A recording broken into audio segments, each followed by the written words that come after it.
बढ़िया अवसर है। मंत्र न चले नाम चला लो, नाम न चले तो चतुरासी जी गुनगुनाने लगो। बिल्कुल अवसर मत दो। जैसे दुश्मन नीचे गिर पड़ा है, आप ऊपर चढ़े हो, अब उसको ऊपर आने का अवसर मत दो। ऊपर आने का अवसर दिया तो अब आपको ऊपर आने का अवसर दुश्मन नहीं दे पाएगा। ध्यान रखना, एक बार अगर अब मन चढ़ गया आपके ऊपर और मनमानी आचरण करा लिया तो आपको भजन लायक नहीं रखेगा, क्योंकि वो समझ चुका है कि तुम ऐसी जगह पहुंच चुके हो कि अगर अब हम इसको हरा ना पाए तो मुझे जिंदगी भर इसका गुलाम बनना पड़ेगा। मन ने देख लिया है कि अब हम मारे जाएंगे, अब मुझे मरना पड़ेगा, तो वो आखिरी कोशिश करके आपका नाश करेगा। बस आप सावधान हो जाओ। इस समय आपके घुटने उसके गर्दन के ऊपर हैं, ऐसा समझो, क्योंकि सदगुरु आश्रय, संत आश्रय, सत्संग, नाम धाम आश्रय। अब वो विचलित हो रहा है, भड़बड़ा रहा है। कोई तो मिले ऐसा, थोड़ा तो हमें जीवन दान दे, क्या विषय भोग, थोड़ा तो मुझे विषय सेवन करने को मिले। चूक कर दी तो फिर गिरा देगा। परमहंस श्री ओंकारानंद सरस्वती जी ले जब बिल्कुल नई अवस्था में सामने उनके गए तो उनका, अच्छा बच्चा, बड़े भाग्यशाली हो, वैराग्य मार्ग में आए हो, पर ध्यान रखना, एक सांप को जब बंदर पकड़ता है तो बोले ऐसे ऐसे जड़ में रगड़ता है, फिर देखता, सू तो नहीं बोला, फिर रगड़ता है, और वो मरने पर भी रगड़ता ही रहता है कि कहीं इसमें जान न। बोले बस ऐसे ही साधु को, साधक को, उपासक को अपने मन को रगड़ना है। राधा वल्लभ श्री हरिवंश, राधा वल्लभ श्री हरिवंश, राधा वल्लभ श्री हरिवंश। अगर सू बोलने का मतलब अगर थोड़ा भी विषय स्फुरण रह गया है तो अभी रगड़ते रहो, राधा वल्लभ श्री हरिवंश। फिर सच्ची कहते भजन करना नहीं पड़ता। जैसे भजन थोड़ी करना पड़ता है ही नहीं भजन, किसी और कुछ क्या करे, कुछ है ही नहीं यंत्रों में, वो स्फुरते केवल वही। अब उसको भजन थोड़ी करना है, रह ही नहीं गया, कुछ करना ही नहीं रह गया है। हंस रहे, खेल रहे, बात कर रहे, खा रहे, पी रहे, चल रहे, ठाड़े बैठे परे उताना, कबीर काहे हम राय ठिकाना। हर समय पर वो स्थिति प्राप्त करने के लिए निरंतर अभ्यास की आवश्यकता है। श्री भगवान कह रहे हैं कि परमम पुरुषम दिव्यम याति पार्थानुचिंतयेत। जो मेरा सदैव चिंतन करता रहता है, दिव्य परम पुरुष का साक्षात्कार उसको अपने चित्त में ही हो जाता है। चित्त स्थान भगवान वासुदेव का है। शरीर छोड़ने के बाद नहीं, शरीर रहते ऐसी आनंद की वृत्ति उदय होती है। अब उनके लिए शब्द ही नहीं तो क्या वर्णन करें। ऐसी आनंद की उसी आनंद में वो आनंद समुद्र प्रभु प्रकाशित होने लगते हैं। पर उस आनंद में जहां आपका थोड़ा प्रवेश होता है, आप उलझ करके विषय की तरफ चले जाते हैं। ध्यान देना हमारी इस बात को, यह अनुभवगम्य बात कहते हैं। जब आपको भजन का थोड़ा आनंद मिलेगा तो आप थोड़ा निश्चिंत जैसे होते हैं, उसी समय मन आपको विषयों में फंसा देगा। जब आपको भजन का अभ्यास बढ़ने लगे, आनंद मिलने लगे, तो आपको उदासीनता बढ़ानी है, हंसना नहीं है, लोगों से मिलना नहीं, खेलना नहीं है, क्योंकि इस समय चढ़ाई का है। आनंद स्फुरित होने लगा, बचाओ, बिल्कुल आसपास से सुरक्षित हो जाओ। वो आनंद ही आपको ऊपर ऐसी स्थिति में ला देगा जहां ये विषय नहीं ले जाएंगे। भगवान कह रहे परमम पुरुषम दिव्यम याति पार्थानुचिंतयन्। जो निरंतर अभ्यास चिंतन का करता है, उससे चित्त में ही भगवत साक्षात्कार हो जाता है। अगर आप सावधान नहीं रहेंगे, चिंतन सही नहीं रहेगा आपका, तो किसी भी अवस्था में ये विषय चिंतन छूटने वाला नहीं। अभी हमारे पास अवसर है, अभी हमारे पास समय है, चूको मत। ये बहुत सूक्ष्म लड़ाई है, ये कोई बाहर के लाठी डंडा गोली वाली लड़ाई नहीं है, ये अंतर की लड़ाई है। इसमें बड़े बड़े हार जाते हैं। अगर कोई जीत पाता है तो एकमात्र भगवान को समर्पित चित्त वाला जीतता है। हमें लगता है आपको बढ़िया समर्पण का अवसर है। अब आप ये जो मना किया जाता है, उन विषयों का भोग करते हैं, विषयों का सेवन करते हैं, तो फिर ऐसा लगता है अब हम नहीं कर पाएंगे, हमारे पास कोई चांस नहीं रह गया कि अब आपको संभाल सके। इसलिए आप सहयोग कीजिए। ये बाहरी आनंद 4 दिन का है, मान जाओ, बाहरी आनंद। ये श्री जी के मार्ग के लिए हम कह रहे हैं किसी जन्म में भगवत प्राप्ति करनी। अगर आप नहीं कर मानोगे, मनमानी आचरण करोगे तो भ्रष्ट हो जाओगे। ये संसार का स्वरूप है, किसी न किसी बहाने से वो आपको सतमार्ग से हटाएगा। ना किसी को घर आने दो, ना किसी के घर जाओ, ना किसी को रंग लगाओ, ना किसी से रंग लगवाओ। अपनी प्रिया प्रीतम के साथ होली खेलो। यहाँ जो सत्संग हो रहा है ठीक है, सुना, एकांतिक किया, कुटिया में जाओ चुपचाप, अपने श्री जी को रंग लगाओ, श्री जी के सामने पद गाओ, श्री जी के सामने नाचो, उन्हीं तो भावना में उनके साथ खेलो, किसी और की जरूरत नहीं। कोई अब दूसरा हमें छुए, दूसरा कोई हमारा अपना बने, अब हमें जरूरत नहीं है। देखो हमारी भाषा समझ में आ रही हो तो समझ लेना, नहीं बाद में पछताओगे। किसी को भी अपने साधन कक्ष में प्रवेश मत दो, किसी को अपनी कुटिया में मत आने। अब आप यहां गृहस्थ नहीं हो, यहां भी रह रहे हो, भले गृहस्थ वेश में रह रहे हो, आप वनवासी हो, आप श्री जी के उपासी हो, कोई व्यवहार की जरूरत नहीं। जब ऐसे रहोगे तो श्री जी आएंगे आपसे खेलने। निष्ठा, हृदय में निष्ठा। अब व्यवहार की गुंजाइश नहीं रह गई, हमारे पास समय नहीं व्यवहार का। हमारी बातें मान लो पर आप लोग मानते नहीं हो, इसलिए रंग नहीं चढ़ पा रहा। अरे वो बेचैन है आपके साथ खेलने के लिए, उनकी तरफ जब देखो ना तो बेचैन है, पर उनकी तरफ कोई देखना ही नहीं चाहता। वो तो यही से फुर्सत नहीं मिलती भोगों से खेलने के लिए, संसार के राग में खेलने के लिए। अरे वो तो लालायित है, वो तो खुशी हो रहे कि ये हमारा शरणागत हो गया, अभी हमारी सहचरी बनेगा, हमारी सेवा में आएगा। शरणागत हो करके पीठ कर लिया श्री जी की तरफ, मुख कर लिया संसार की तरफ, तो दोनों लाड़िले उदास बैठ जाते हैं। अब क्या करें, ये तो उधर मुख करके जा रहा है, चलो फिर कभी लौटेगा, वो फिर इंतजार कर रहे हैं। विमुख भये निमिषो ना अकृपा, जब चिते तब। खूब अभ्यास करो नाम। जब कोई होली दिवाली त्योहारी, हमारा सारा त्योहार लाडली लाल से है, इन्हीं के साथ खेलो। देखो तुम्हें बताएं, जो बच्चा बाहर खेलने नहीं जाता तो माता पिता उसके साथ खेलने लगते। कैसे? घुटने के बल चल रहा है तो वो पिता भी घुटने के बल चलेगा उसके साथ साथ। वो तोतली बोलेगा तो वो भी तोतली बोलेगा। देखा है कभी ऐसा? ऐसा कर।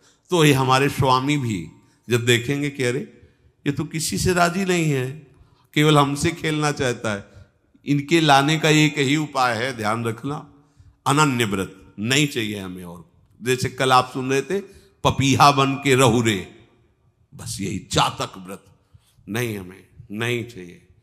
अगर हमारे रंग पड़ेगा तो लाडली लाल का पड़ेगा। हम खेलेंगे तो लाडली लाल के साथ खेलेंगे, नहीं तो अब आजीवन नहीं खेलेंगे, आजीवन नहीं खेलेंगे। अगर हम पाएंगे तो इनकी जूठन पाएंगे, नहीं तो प्राण त्याग देंगे। जिएंगे तो वृंदावन में जिएंगे, नहीं जीवन। ये व्रत चाहिए। काहे को व्यर्थ समय नष्ट कर रहे हो? धारण करो अनन्य निष्ठा का व्रत। इनको अपनी तरफ आकर्षित करने के लिए अनन्यता ही व्रत है। रसना कटो जो अन रटो, निरखियन फुटो नयन, श्रवण फुटो जो अन सुनो, श्री राधा जसमैन।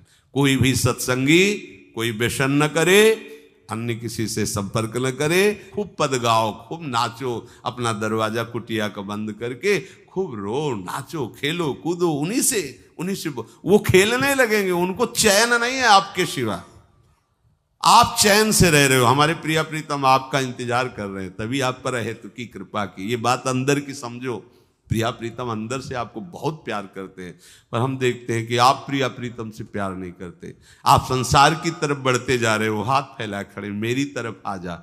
ये हमारे भगवान नहीं है, ये हमारे लाडली लाल हैं।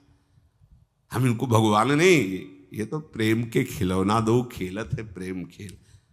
हमारे रसिकों ने इनको भगवान नहीं माना। अगर कोई संकट आया तो अपने आंचल में छुपा के इनको लेके भागे।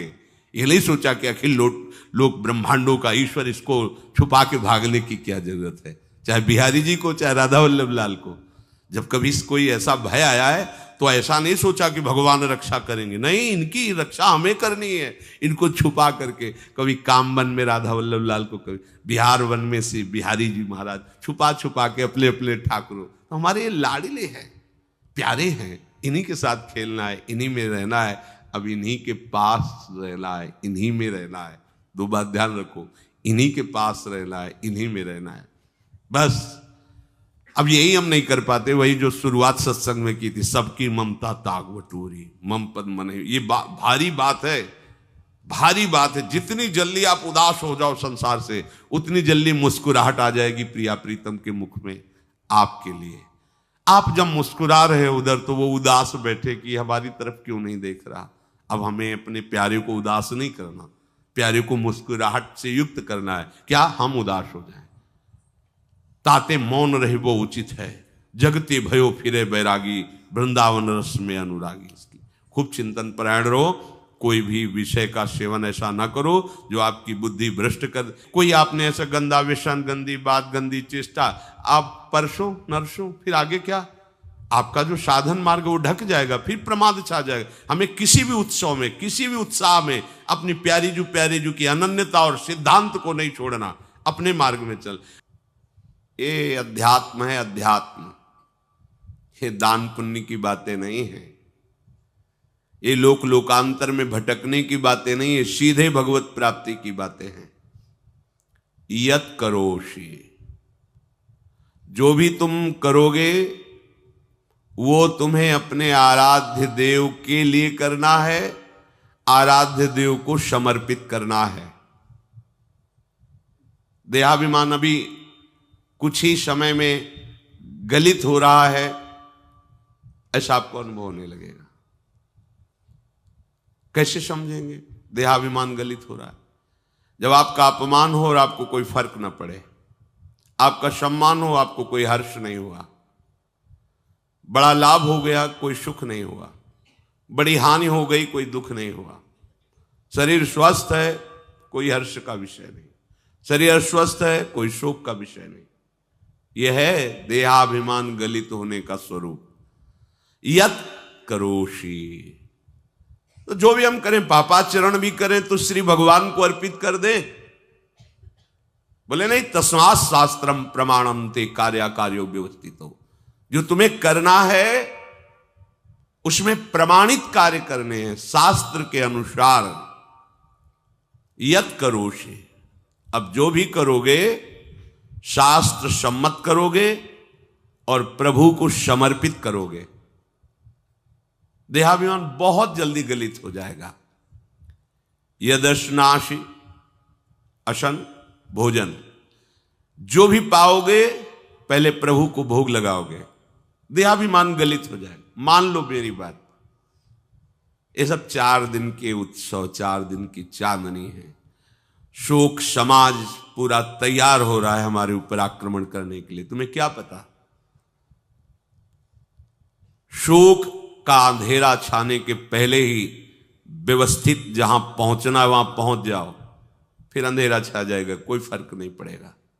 अभी आप यात्रा ही नहीं प्रारंभ किए हैं और अंधेरा आ गया तो मार्ग ढक जाएगा और जीवन व्यर्थ चला जाएगा। कुछ भी मत खाओ। कैसी धूर्तता हमारी बुद्धि में बैठी है।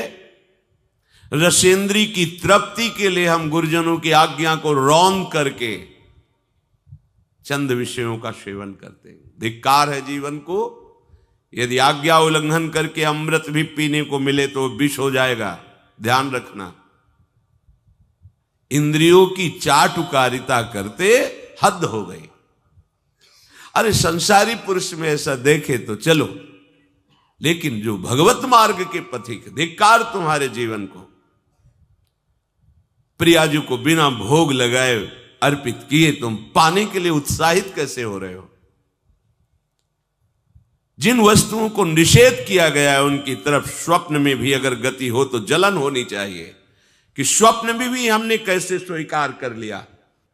कभी कभी ऐसा लगता है कि भगवत प्राप्ति बहुत कठिन है, ये समझने वाले नहीं। मेढक को तौलने का अगर हमें आदेश मिले तो तौलना बहुत कठिन है। 5 रखो, 2 उधर छिटक के चले गए, उनको घसीटो तो 3 पहले वाले फिर उतर के चले, ऐसे है। सावधान हो जाओ। ये आज्ञा का उल्लंघन तुम्हारे लिए नारकी गति का काम करेगा। अगर आज्ञा है कि अमृत नहीं पीना तो मत पीना, नहीं वो विष हो जाएगा। और अगर आज्ञा है विष पी लीजिए तो गरल सुधा रिपु करहि मिताई, गोपद सिंधु अनल शीतलाई। वो विष अमृत हो जाएगा, तुम्हारा शत्रु तुम्हारा मित्र हो जाएगा। ये भव समुद्र गाय के खुर के गड्ढे के समान हो जाएगा। आज्ञा पालन बहुत बड़ी सिद्धि है। ये मूढ़ता का त्याग कीजिए। आप जानते हो, जानते नहीं है? नहीं, तुम नहीं जानते हो, तुम्हें वो जान रहे हैं। अगर तुम अपना आनंद चाहते हो, सुख चाहते हो, तो आज्ञा पालन करो। इसी से देहाभिमान गलित होगा। तुम्हारी एक एक वृत्ति उस सर्वात्मा प्रभु बैठे देख रहा है, और उन्हीं के रिझाने के लिए तो तुम्हें मानव देह मिली, भगवत मार्ग मिला। ये ध्यान रखो, एक बार भी बिना भोग अर्पित किए हुए जो पाओगे वही तुम्हारी बुद्धि भ्रष्ट कर देगा। देख लो आंख खोल के कैसे बुद्धि भ्रष्ट होती है। वो अपने आराध्य देव इष्ट देव की ही निंदा करने लगता है, आराध्य देव इष्ट देव के विपरीत चलने लगता है। ये बुद्धि गिरी मतलब सर्वनाश। जो शास्त्र में कहा गया है, कामः संजायते क्रोधा क्रोधा स्मृति विभ्रमा स्मृति भ्रंशात् बुद्धिनाशो, बुद्धिनाश को ही कहा गया प्रणश्यति, नष्ट हो गया, वो किसी काम का नहीं। यत करोषि, जो भी कर रहे हो वो प्रभु के लिए हो और प्रभु को अर्पित करो। यदश्नाश, जो भी असन भोजन करते हो, जो भी तुम्हारी जिह्वा में जाए, अगर तुम इसी जन्म में भगवत प्राप्ति करना चाहते हो तो बिना भोग लगाए मत पाना, मान लीजिए। फिर कह रहे यज्जुहोषि, जो भी तुम, हवन का तात्पर्य होता है भागवतिक कार्य करते हो, वो प्रभु को अर्पित कर दो, बड़ा सुख मिलेगा। जो तुम ददाशी, किसी को भी कुछ भी देते हो, प्रभु को दे दीजिए। देने के पहले उसमें भाव कीजिए, राधा वल्लभ लाल इसके हृदय मंदिर में बैठे हैं। अब भोजन जल वस्त्र जो भी आपको उसको दिया तो उस व्यक्ति को नहीं दिया, सीधे ठाकुर जी को दिया, राधा वल्लभ लाल को दिया। यत तपस्यासी, जो भी तुम तपस्या कर रहे हो, काम वेग को सह रहे हो, क्रोध को सह रहे हो, गर्मी सर्दी सह रहे हो, अनुकूलता प्रतिकूलता सह रहे हो, ये भी प्रभु को अर्पित कर दो। भगवान आदेश कह रहे हैं तत्कुरुष्व मदर्पणम। ये सब मेरे को अर्पित करने का मतलब मेरी पूर्ति नहीं हो जाएगी, तेरी पूर्ति हो जाएगी। भला ये सब नदियां समुद्र में गिरना बंद कर दें तो समुद्र घट जाएगा क्या? यद्यप समुद्र प्राकृतिक है, चिदानंद नहीं, भगवान तो चिदानंद समुद्र है। कोई भी नदी चाहे बाढ़ युक्त जाके गिरे या गिरना बंद कर, समुद्र में कोई फर्क नहीं पड़ता। इसीलिए सेवक जी ने कहा है, मांगो मन मनुष्य दासी अपनी कर, पूर्ण काम सदा हृदयम। हे पूर्ण काम प्रभु, यद्यपि आपको मेरी जरूरत नहीं है, पर मैं अपने लिए मांग रहा हूं कि अपनी दासी बना लीजिए। मद भक्तो मईश्वरे सर्वज्ञे परम गुरु वासुदेवे समर्पित सर्वात्म भावः यत् पश्यति शृणोति स्पृशति वा सर्वमेव भगवान वासुदेवः इत्येवं गृहाविष्ट बुद्धिर मद भक्तः सन एतत् यथोक्तम सम्यक दर्शनम विज्ञाय मद भावाय मम भावो मद भावः परमात्म भावस्तस्मै परमात्म भावो योपपद्यते युज्यते घटते मोक्षम गच्छति। वेद कहता है, भगवान की वाणी, मद भक्तो, जो मेरा भक्त हो गया है। अभी हम देह भक्त हैं, भोगों के भक्त हैं, विषयों के भक्त हैं, काम क्रोध लोभ मोह जब जो चाहता है हमें परास्त कर देता है। लेकिन जो मद भक्त हो गया उसको नहीं। बाहरी वेश परिवर्तन से मद भक्तो नहीं होता। कभी कभी हंसी आती है कि अमृत कुंड को छोड़ करके मल कुंड का स्वाद लेने के लिए कितना लालायित है जीव। कैसी मंद बुद्धि, मतलब एकदम लगता है कि वाह प्रभु आपकी है विचित्र माया है। ये इधर कूदे तो अमृत कुंड है, इधर कूद रहा है मल कुंड है। वो जानबूझ करके अमृत को त्याग करके मलकुंड में जा रहा है, जहां हमारी प्यारी जी और प्यारे जी की ऐसी सुख वृत्ति है, वेणु कानन कुणित श्रवण सुंदर सुनत मुक्ति सम सकल सुख पाए पग पेलिरी। मोक्ष सुख को भी लात मार करके जिस सुख में बढ़ा है, कैसा कैसा तुम्हारा आश्रय है। हमारे युगल सरकार का ऐसा सुख है कि मोक्ष सुख थूक देने योग्य हो जाता है, और आप युगल सरकार को एक तुच्छ विषय के लिए छोड़ देते। कैसे भक्त हो तुम।